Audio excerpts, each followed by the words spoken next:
Hey YouTube, it's Jacob here from the Rush Dimension, back at it again with another video.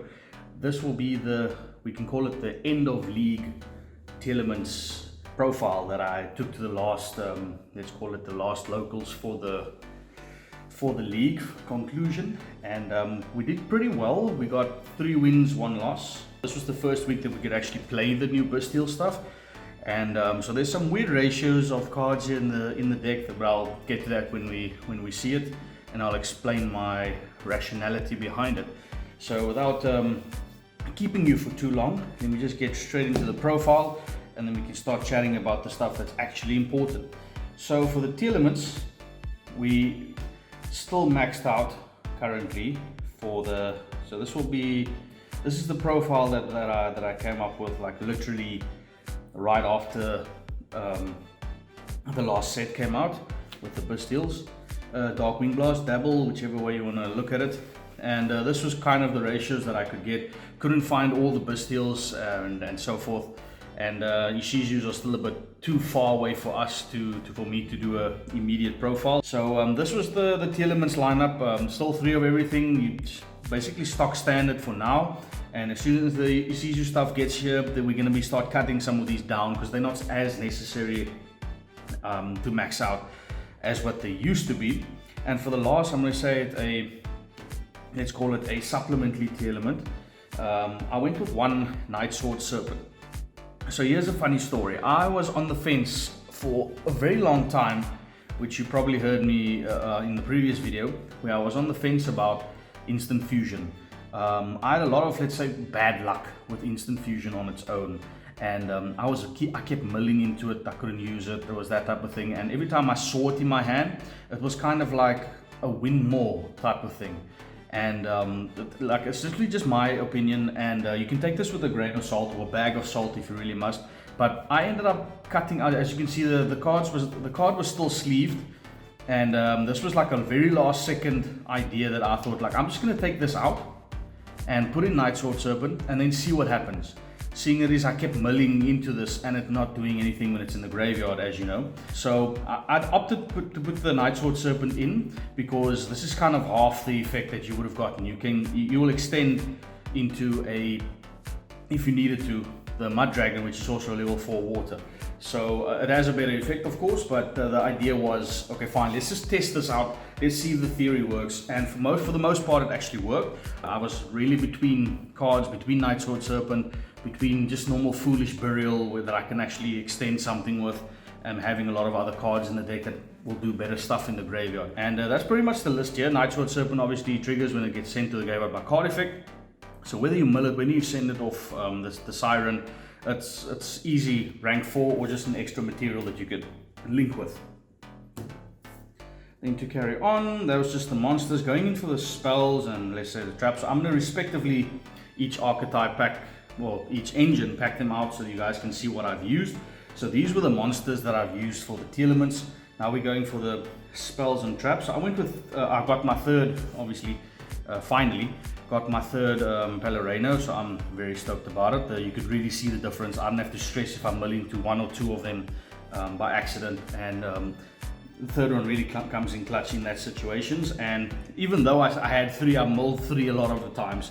So that was just on my part, but I mean, it's still a great card. Any card that is a Rota with an additional effect is a mandatory 3 of. I went with 3 copies of Tearlament Grief. So between me and my buddy Nicholas, shout outs to him. So he got first place in the league. Well done. Hope you enjoy the prizes. Hope you pulled all the cards you needed. And just to get back to the story here, I went with 3 Tearlaments Grief because between me and him we had a chat about it, and this card is actually pretty nuts.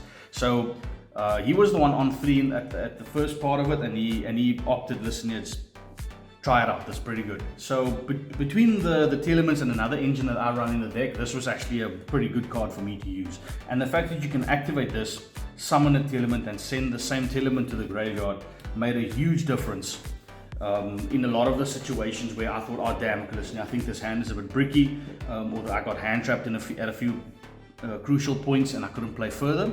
And then I thought, okay, oh yeah, I forgot about that part. You can just activate this, summon a Tearlament, send it to the graveyard, and get your fusions off like that. And that came up quite a few times.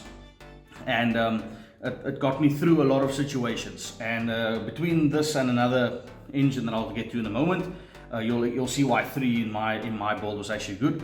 I went with 1 Screams. So I was also between running 2 and 2 because milling into this is awesome, and just having this activated on the field is also awesome because one of my lines, or the head combo of the deck, ends with this on the field some of the times, and also a Barone. So when you're done with your combo, nothing else can happen. You can use the Barone and pop this and just add a trap, and just the 1 heartbeat just to out a couple of, let's say, with pesky back rows. And I was glad I had this in.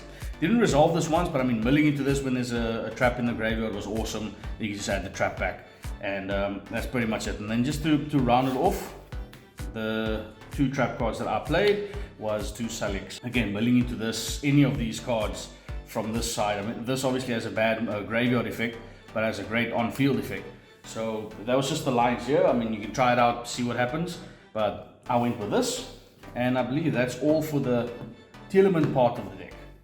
Then I kept to the branded high spirits package, because I do play some Bystials. I could find some Bystials, let's put it that way. So I'm just going to pack them out here for you. So before the tournament, these are the ones that I could find, and those are the ones that I played. So obviously I would have played a slightly different ratio if I had all the cards. It would have been 3 Magnamutes and maybe 2 and 1, or even 3 Magnamutes and 1 Druid Swarm. I didn't have a lot of testing with it, and these were the cards that I could find. So this was one of the 2 of the 3 packages that I played. Additionally, these are pretty awesome. Came up so much. I played against an Eldritch player. Didn't know what was going on. Golden Lord didn't make it to the field, unfortunately for him. And again, this for the draw power, and you can in worst case scenario, you can actually use this to add the Albion, because it is a dragon, for your free draw. And Druid Swarm again overperformed. And then for the last one, so this is the last package that I also opted to play in the deck, and so we stick with 1 Starfrost, 1 Reichhardt, 1 Reichphobia, and the 1 Scareclaw Arrival. So the thinking behind this was, let me just move these out the way so I can explain my story here. So the thinking behind this was, your Tearlaments Grief gets you to Starfrost as well. So you can summon Starfrost out of the deck, and you can send Rhinoheart to the graveyard. You can use this effect to summon it back. If you do opt to use this effect to summon it back, you will have 3 monsters on the field by the time you get to Reinhardt for the additional draw. My main idea behind this was to get to Barone, and having this basically as a Barone package route. So this played around your Bystials, because if they got one of these out of the graveyard when they were there, it was fine, because then they've kind of wasted. If you got Ashtor on one of these, if you got Baylid or anything like that, then the package did its job. It's a 4-card thing, and but you get most of them out of the deck anyway. And that was kind of the thinking behind it. Enough there. So the going second cards, we were definitely going with Droplets here, and we also played the Infinite Impermanence. So this was over something like Ghost Bell, over something like Chaos Hunter. Droplets obviously very good going second, and same with the Imperm. So when you get into a Dweller situation against your opponent, they kind of have to shotgun it now, because they're afraid of the Dark Ruler, and or even the Super Poly.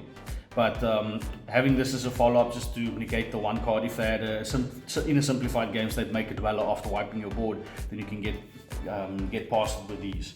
And then the last card was Call by the Grave.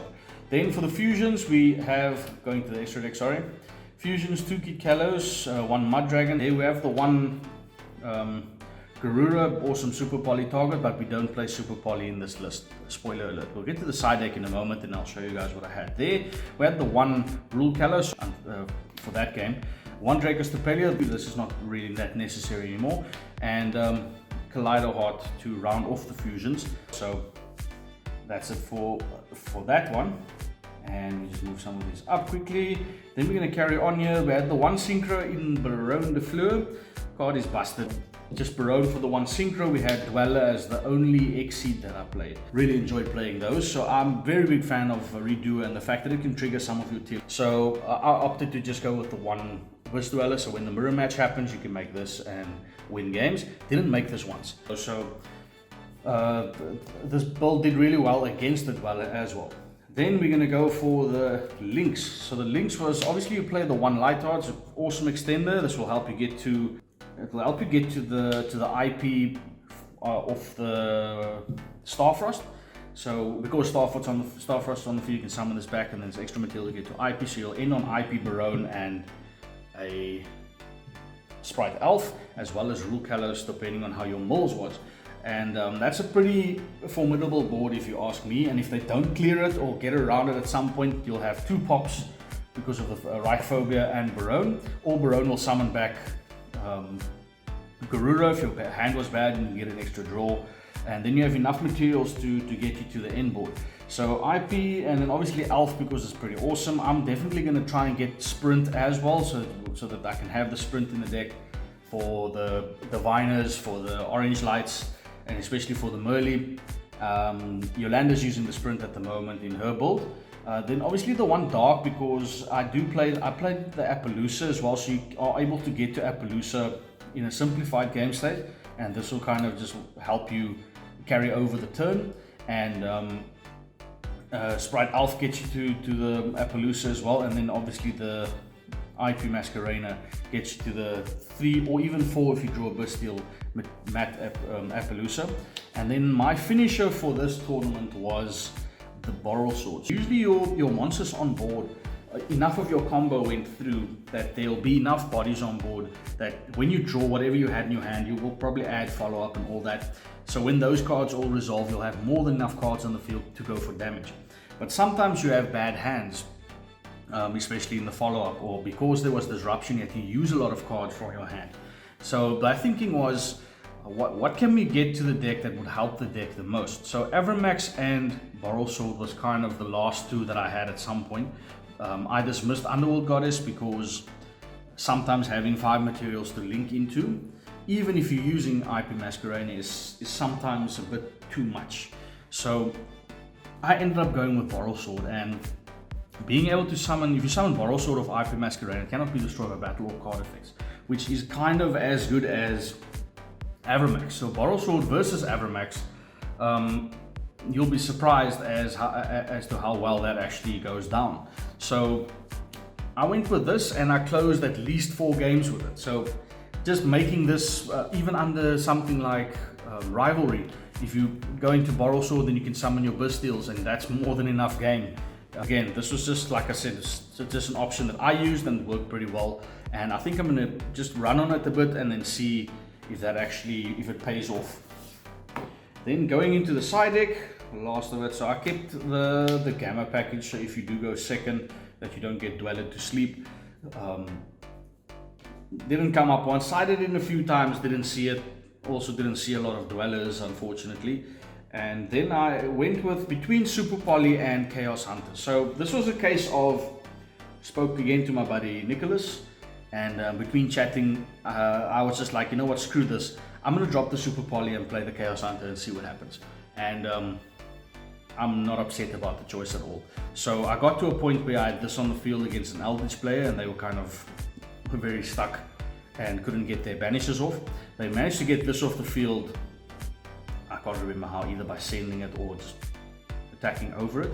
And in the same battle phase, in the same turn when they summoned again, I just summoned the second one and they were stuck. So this was pretty good. It also made a lot of room for something like Eradicator. So I opted to play the 3 copies of Eradicator here. And the reason for that was, this was still like playing off the previous list. I set this off the Griffin Curious combo, and so I really liked it in that sense. And if you do see a lot of back row decks siding in all 3 of them, and then just seeing it at a later point will also get them in a bit of a situation where the whole board will be wiped clean from either traps or spells. So I didn't see any runic players, so I can't tell you how this worked against that. But also didn't see a lot of traps besides the Eldritch player I played against, and this really wasn't necessary against him. It was there for in case you have this on the field, that just happens to be a dark that's 2500 attack. Your Bystials are a dark 2500 attack, triggers this, or you can use this to trigger it. And even if you send the Druid's Worm, you can actually use the Druid's Worm to send the card off the field as well. So that was the thinking behind it. And literally the only thing I can tell you is that the Chaos Hunter was pretty nuts. And then we went with evenly matched, just to round up some of your, because we don't have a lot of back row removal here besides the one main deck spell that I was playing. But evenly matched, didn't see it once, did side it in a lot, didn't resolve it. And then obviously just the one crime, because sometimes you need to counter your Drolls, your DD Crows. So when you see your opponent is on something like DD Crow, you can side this in. So if you mill it and they crow you, you can actually add the monster that they crowed, you can add back. And then just a cowboy for game time. And deck was pretty nuts. I really enjoyed it. It was an awesome league, and concluding the league, like I said, at 6th place. I'm very happy with that. My previous league was at 13, I believe. I was 13 or 12, I can't remember.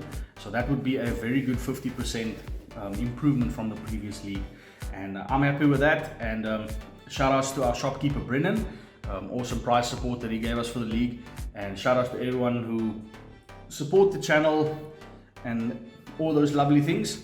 If you guys want to, if you haven't already, please subscribe. Please drop a like on the video, and drop a comment. Tell me about something that you will try in the deck, that I should try in the deck. Give me some ideas on what I can do with the Ishizu list. I will show you guys what I could find when the time comes, and then we can see what we can do from there. And that is it for today, guys. See you guys at the next video. Enjoy and peace.